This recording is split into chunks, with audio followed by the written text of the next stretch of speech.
नमस्कार, आप देख रहे हैं इंडिया वॉइस। मैं हूं आपके साथ जूही सिंह और सीधे चलते हैं पीलीभीत, जहां सीएम योगी लाइव है।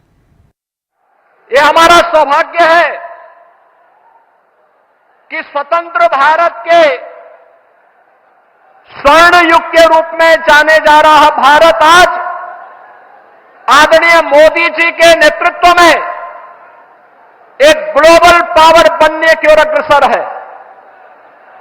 हम सब की आने वाली पीढ़ियां इसके बारे में कृतज्ञता ज्ञापित करेगी। बहनों और भाइयों, आज इस बदलते हुए भारत को हम सब ने देखा है। ये बदलता हुआ भारत, जिस बदलते हुए भारत में सुरक्षा भी है, सम्मान भी है, विकास की बड़ी बड़ी परियोजनाएं भी हैं और गरीब कल्याण की योजनाओं की तो कोई सानी ही नहीं। बहनों और भाइयों, ये बदलते हुए भारत में कभी किसी ने सोचा था कि गुरु नानक देव जी का जन्म जिस भूमि पर हुआ था, कभी वह अखंड भारत का हिस्सा था। कांग्रेस की कुटिल चालों से देश का विभाजन हुआ, लेकिन सिख भावनाओं का सम्मान करते हुए, भारत की उस आस्था का सम्मान करते हुए करतारपुर कॉरिडोर का निर्माण मोदी जी के नेतृत्व में ही संभव हो पाया, जब प्रधानमंत्री के रूप में मोदी जी देश के प्रधानमंत्री बने। बहनों और भाइयों, हम सब इस बारे में जानते हैं कि देश के अंदर गुरु गोविंद सिंह जी महाराज के चार साहबजादों ने भारत की हिंदू धर्म और संस्कृति की रक्षा करने के लिए अपने आप को बलिदान कर दिया था। लेकिन बाल दिवस कोई और ही दिवस मनाया जाता था। हम आभारी हैं आदरणीय प्रधानमंत्री जी के, जिन्होंने 26 दिसंबर की तिथि को वीर बाल दिवस के रूप में पूरे भारतवासियों को देकर के भारत माता के लिए अपना सर्वस्व न्यौछावर करने वाले गुरु गोविंद सिंह जी महाराज के उन चार साहबजादों के प्रति और उन अपनी कृतज्ञता ज्ञापित करते हुए 26 दिसंबर की तिथि वीर बाल दिवस के रूप में मनाने का निर्णय लिया। और आज पूरे देश के अंदर हर जगह हर ओर यह आयोजन होता आ रहा है। हमारा ये पीलीभीत, जहां अपनी कृषि के लिए जाना जाता है, वहीं अपने अद्भुत कला के लिए भी जाना जाता है। कृषि में गन्ना किसान यहां की मिठास को न केवल प्रदेश और देश में बल्कि दुनिया में पहुंचाने का काम करते हैं। और बताते हुए यह भी प्रसन्नता है बहनों और भाइयों कि मोदी जी के नेतृत्व में संभव हो पाया कि गन्ना किसानों के गन्ना मूल्य का भुगतान अब समय पे हो पा रहा है। अन्यथा कई वर्ष लगते थे और गन्ना किसान देखता रह जाता था। आज यहां पे सुरक्षा भी है तो समृद्धि भी है। आज यहां पर आजीविका है तो आस्था को सम्मान भी है। कोई सोचता था अयोध्या में रामलला का भव्य मंदिर का निर्माण हो पाएगा? बहनों और भाइयों, अगर ये हो पाया है तो यह प्रधानमंत्री मोदी जी के यशस्वी नेतृत्व में, उनके मार्गदर्शन में वर्तमान पीढ़ी इन सभी कार्यक्रमों को आगे बढ़ते हुए देख रही है। आज के इस अवसर पर जब भारतीय जनता पार्टी के प्रत्याशियों के लिए विकसित भारत की संकल्पना को साकार करने के लिए मोदी जी आपके बीच में आए हैं, 10 वर्ष में बदलते हुए भारत में जो कुछ भी हमने देखा है, बहनों और भाइयों, ये आपके एक वोट की कीमत ने किया है।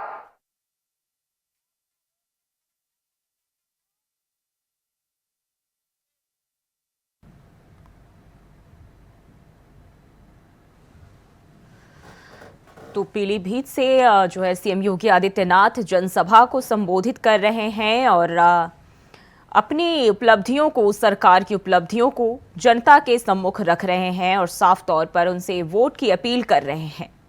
तो पीलीभीत में सीएम योगी आदित्यनाथ ने जनसभा को संबोधित किया।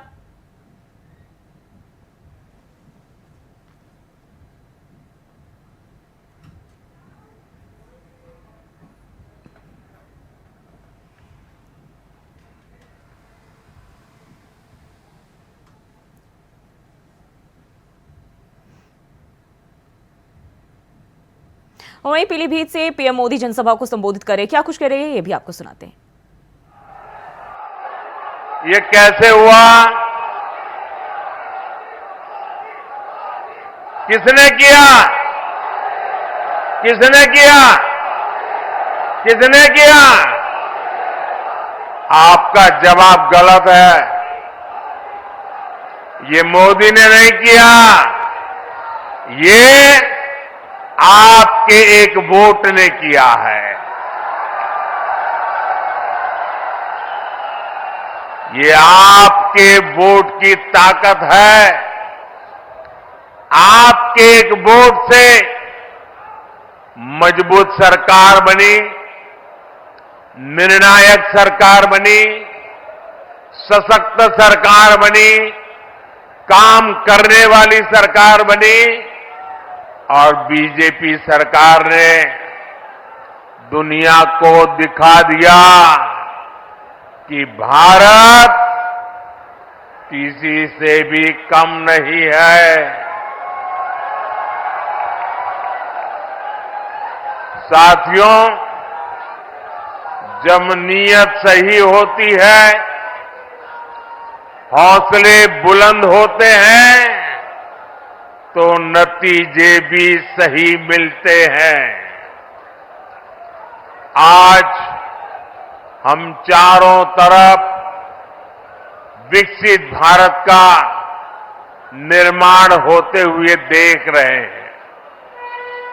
कहीं 4 लेन, 6 लेन, 8 लेन के हाईवे बन रहे हैं, कहीं भव्य रेलवे स्टेशन बन रहे हैं, कहीं वंदे भारत और अमृत भारत जैसी आधुनिक ट्रेनें चल रही हैं। पीलीभीत, भोजीपुरा और पीलीभीत से टनकपुर तक रेलवे के ब्रॉडगेज होने से एक्सप्रेस ट्रेन भी चलने लगी है। धनारा घाट पर 250 करोड़ की लागत से पुल बनाने का काम भी शुरू होने वाला है। इससे शारदा नदी के किनारे रह रहे हजारों लोगों को आसानी होगी। ये जो सुविधाएं बन रही है, ये किसानों और नौजवानों दोनों के लिए नए अवसर लेकर के आती है। पुरानी सरकारों के दौरान जो उद्योग यहां बंद पड़ गए थे, जो फैक्ट्रियां यहां बंद हो गई थी, उनको भी इससे नई ऊर्जा मिलेगी। पीलीभीत में एक तरफ बांसुरी की सुरीली आवाज है, तो दूसरी तरफ टाइगर की दहाड़ भी है।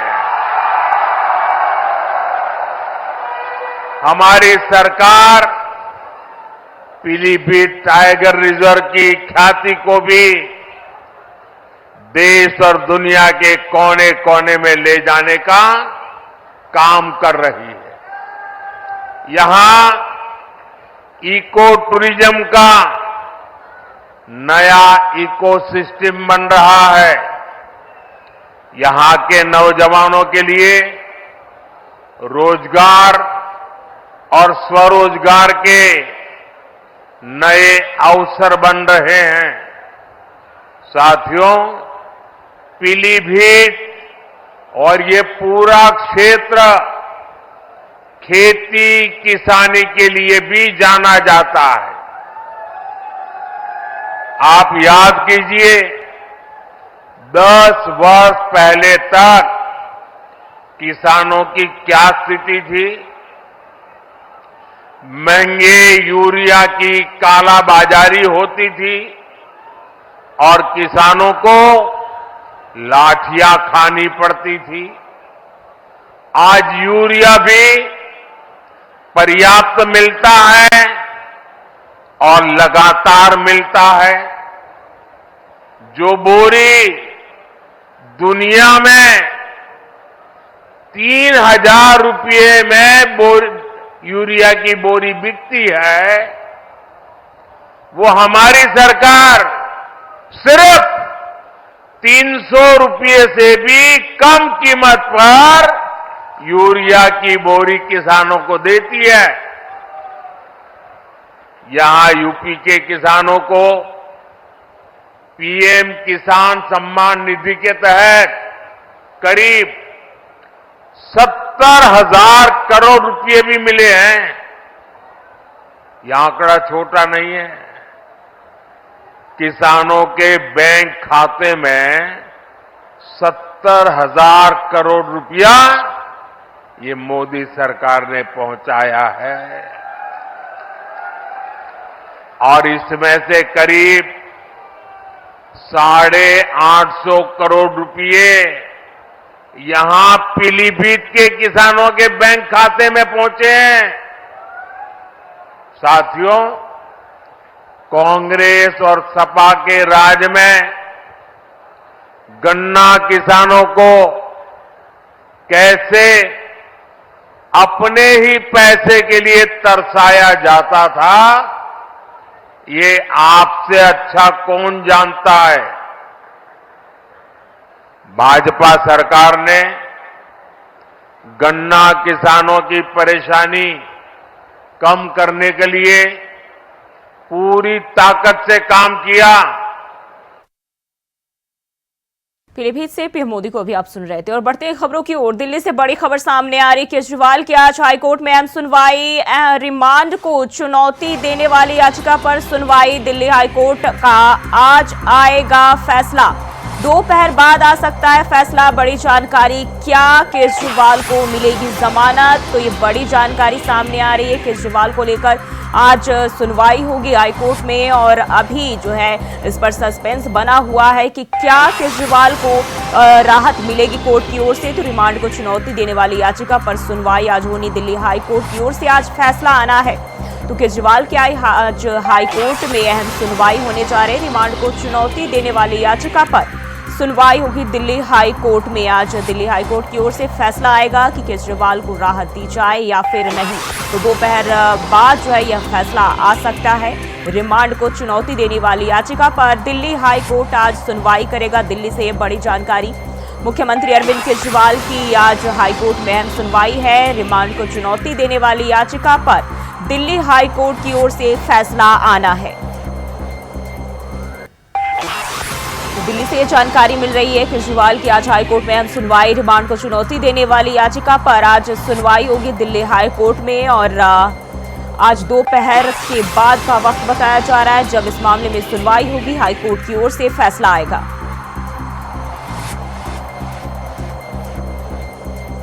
दिल्ली से बड़ी जानकारी। केजरीवाल की आज हाईकोर्ट में अहम सुनवाई। रिमांड को चुनौती देने वाले याचिका पर सुनवाई होनी है। दिल्ली हाईकोर्ट का आज आएगा फैसला।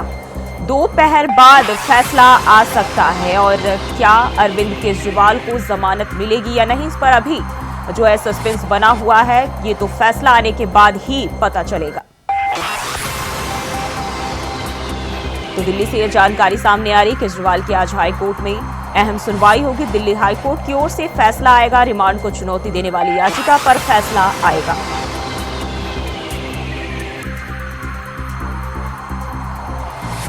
तो मुख्यमंत्री अरविंद केजरीवाल ने रिमांड को चुनौती देने वाली याचिका जो है दाखिल की और इसी को लेकर दिल्ली हाईकोर्ट आज फैसला सुनाएगी।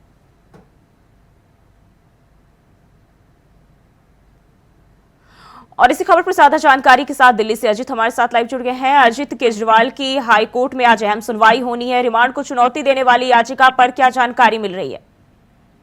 और देखिए बिल्कुल बताना चाहूंगा जो मुख्यमंत्री अरविंद केजरीवाल की गिरफ्तारी को चुनौती देने वाली याचिका पर बीते दिनों सुनवाई हो रही थी और उस समय जो इस फैसले को कोर्ट ने सुरक्षित रख लिया था और उसी को लेकर के संभावना जताई जा रही है कि आज कोर्ट की तरफ से फैसला आ सकता है। हालांकि देखना होगा क्योंकि अभी तक कोर्ट का फैसला कोई सामने नहीं आया, लेकिन देखना ये होगा कि क्या वो फैसला मुख्यमंत्री अरविंद केजरीवाल के लिए राहत देकर के आता है या फिर जो 14 अप्रैल तक के लिए उनकी जो न्यायिक हिरासत है वो राहत जो आफत है वो बरकरार रहती है। जी अजित, अगर बात करें तो एक और याचिका दाखिल की गई थी कोर्ट से कि उनके जो वकील है उनको 2 बार से अधिक समय यानी कि कम से कम 5 बार जो है एक हफ्ता में बात करने दिया जाए, लेकिन अभी तक जो है 2 बार ही बात करने दिया। क्या इसको लेकर भी सुनवाई हो सकती है? देखिए बिल्कुल जो संभावना है क्योंकि जिस तरीके से मुख्यमंत्री अरविंद केजरीवाल जेल से रहकर के ही सरकार चला रहे हैं और बार बार विभिन्न मोर्चों पर देखने को मिला कि उनका जो संदेश है वो या तो सुनीता केजरीवाल या फिर दिल्ली सरकार के अन्य मंत्री जो है वो प्रेस कॉन्फ्रेंस के माध्यम से दिल्ली वासियों तक पहुंचाने का काम करते हैं। तो निश्चित तौर पर कहा जा सकता है कि जिस तरीके से ये जो मांग की गई थी हफ्ते में 5 बार मिलने की संभावना है कि उसको लेकर के भी फैसला है। हालांकि फिलहाल माना यह जा रहा है कि जो आज जो फैसला आएगा वो जो उन्होंने गिरफ्तारी को लेकर के याचिका दायर की थी गिरफ्तारी की चुनौती को लेकर के उस पर फैसला आना आज संभव है। जी अजित बने रहिए हमारे साथ, अगली खबर पे भी आपका रुख करेंगे। तो केजरीवाल को लेकर फैसला आएगा और एक और दिल्ली से बड़ी जानकारी सामने आ रही है कि कविता की राउज एवेन्यू कोर्ट में पेशी। दिल्ली शराब घोटाला मामले में हो रही सुनवाई। ईडी ने की न्यायिक हिरासत बढ़ाने की मांग। बड़ी जानकारी कि कविता की कोर्ट में पेशी हुई और ईडी ने न्यायिक हिरासत बढ़ाने की मांग की। आज खत्म हो रही है न्यायिक हिरासत। बड़ी जानकारी कि कविता की राउज एवेन्यू कोर्ट में पेशी हुई। दिल्ली से ये बड़ी खबर। आज न्यायिक हिरासत के कविता की खत्म हो रही है और इसको लेकर ईडी ने न्यायिक हिरासत बढ़ाने की मांग की है। राउज एवेन्यू में कोर्ट में जो है कि कविता की पेशी हुई है और दिल्ली शराब घोटाला मामले में सुनवाई जारी है। के कविता की राउज एवेन्यू कोर्ट में पेशी हुई और शराब घोटाला मामले में सुनवाई लगातार जारी है और जो है उनकी न्यायिक हिरासत खत्म हो रही है, जिसको लेकर ईडी की ओर से न्यायिक हिरासत बढ़ाने की अपील की गई है। और अजित लगातार हमारे साथ बने हुए। अजित, के कविता की राउज एवेन्यू कोर्ट में पेशी हुई, क्या जानकारी मिल रही है इसको लेकर? तो बताता हुआ राउज एवेन्यू कोर्ट में आज एक बार फिर से के कविता की जो है वो पेशी हुई थी और कथित शराब घोटाले के मामले में जो मनी लॉन्ड्रिंग का मामला है ईडी ने उन्हें गिरफ्तार किया था और आज उनकी जो न्यायिक हिरासत है वो खत्म हो रही थी और इसी को लेकर के उन्हें राउज एवेन्यू कोर्ट में पेश किया था, जिसमें दलीलों के दौरान ईडी की तरफ से 14 दिन की न्यायिक हिरासत की मांग की थी, जिसमें ईडी ने दावा किया था कि वो जो है सबूतों को निरस्त कर सकते हैं और वो बाहर अगर जाते हैं तो कहीं ना कहीं जो गवाह या सबूत उनको प्रभावित करने का काम कर सकते हैं। और इन्हीं सब चीजों को देखते हुए कोर्ट ने जो न्यायिक हिरासत है वो 14 दिन की एक बार फिर से बढ़ा दिया, लेकिन 23 अप्रैल तक को एक बार फिर से तो के कविता उनको इस मामले में राउज एवेन्यू कोर्ट में पेश किया जाएगा। तो फिलहाल कुछ देर पहले कोर्ट की तरफ से फैसला आया और कोर्ट ने बड़ा फैसला दिया है कि न्यायिक हिरासत जो है वो 14 दिन के लिए बढ़ा दी गई है। हालांकि जब के कविता कोर्ट से बाहर निकली तो उन्होंने साफ तौर पर कहा कि उन्होंने कुछ नहीं किया, उनका जो भी बयान है उन्होंने दे दिया है और इस सुनवाई के दौरान के कविता ने अपनी बात रखने की भी मांग की थी, लेकिन कोर्ट ने उनकी बात रखने की इजाजत नहीं दी थी। यानी कि के कविता की मुश्किल जो है खत्म होने का नाम नहीं ले रही, बल्कि खत्म होने के बजाय वो बढ़ती जा रही है। बिल्कुल जो देखो साफ तौर पर कहा जाता है क्योंकि इससे पहले भी के कविता ने अंतिम जमानत की मांग की थी। अपने बेटे के इम्तिहान को लेकर उन्होंने अपनी अंतिम जमानत की मांग की थी, लेकिन उस दौरान जो उनकी जमानत याचिका वो रद्द कर दी गई थी। अब आज जब कोर्ट में पेशी हुई तो उन्हें 14 दिन के न्यायिक हिरासत में भेज दिया है। यानी साफ तौर पर कहा जा सकता है कि उनकी जो मुश्किल फिलहाल थमने वाली नजर नहीं आ रही। जी अजीत, बहुत बहुत शुक्रिया आपका तमाम जानकारी के लिए। तो के कविता को जो है कोर्ट से एक बार फिर से राहत नहीं मिली है और उनकी जो न्यायिक हिरासत है उसे बढ़ा दिया गया है। बता दें ईडी ने न्यायिक हिरासत बढ़ाने की मांग की थी और इसके बाद जो है कोर्ट की ओर से उन्हें इजाजत मिल गई है और के कविता की न्यायिक हिरासत को बढ़ा दिया गया है। तो अब जो है कि कविता की मुश्किलें लगातार बढ़ती हुई दिखाई दे रही है। हाल ही में उन्होंने बीते दिनों कोर्ट में जो है बेटे की मानसिक स्थिति का हवाला देते हुए जमानत याचिका जो है दाखिल की थी, जिसको लेकर सुनवाई हुई थी और कोर्ट ने इसे भी खारिज कर दिया और एक बार फिर से कोर्ट ने न्यायिक हिरासत के कविता की जो है वो बढ़ा दी है। ईडी की याचिका पर, ईडी की मांग पर कोर्ट की तरफ से उनकी जमानत जो याचिका है, इसके साथ ही एक और दिल्ली से बड़ी खबर सामने आ रही है। केजरीवाल की आज हाई कोर्ट में अहम सुनवाई। तो बड़ी जानकारी आज हाई कोर्ट में केजरीवाल की बड़ी अहम सुनवाई हुई। बड़ी जानकारी दिल्ली से रिमांड को चुनौती देने वाली याचिका पर सुनवाई। रिमांड को चुनौती देने वाली याचिका पर सुनवाई हुई है। दिल्ली हाई कोर्ट का आज आएगा फैसला।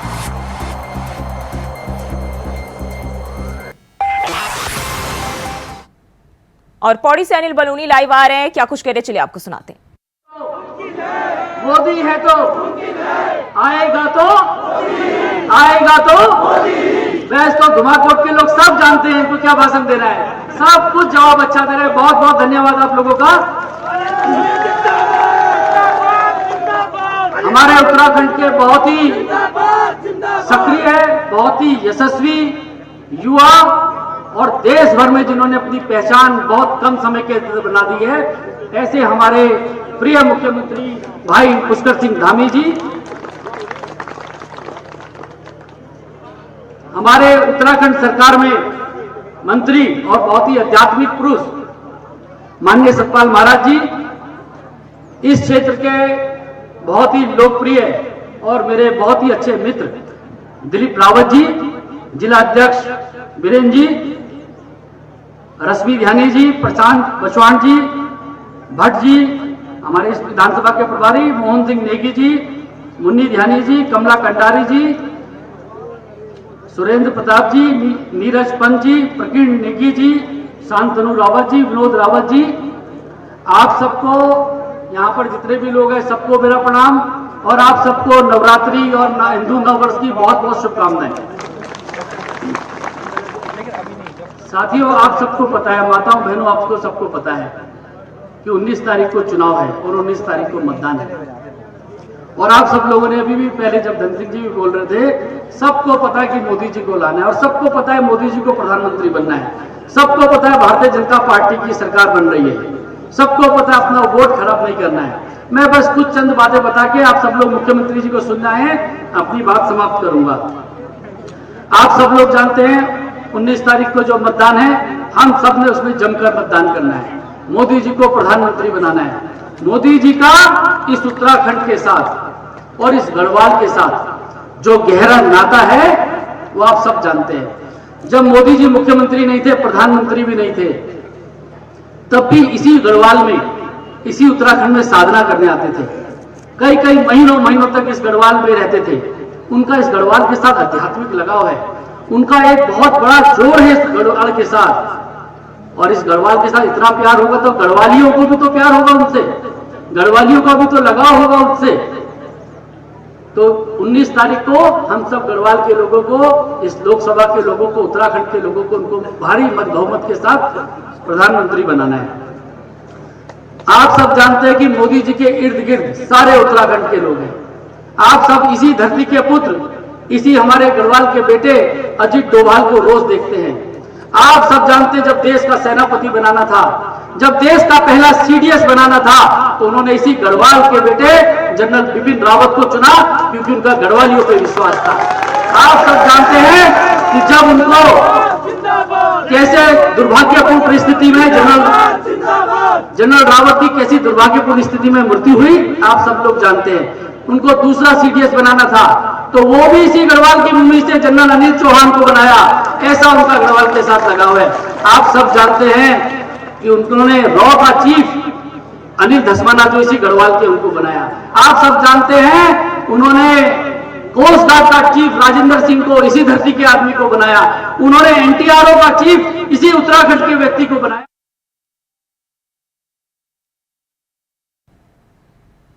तो पौड़ी से अभी आप अनिल बलूनी को सुन रहे थे। और फिलहाल के इस बुलेटिन में बस इतना ही। खबरों के लिए बने रहिए इंडिया वॉइस के साथ।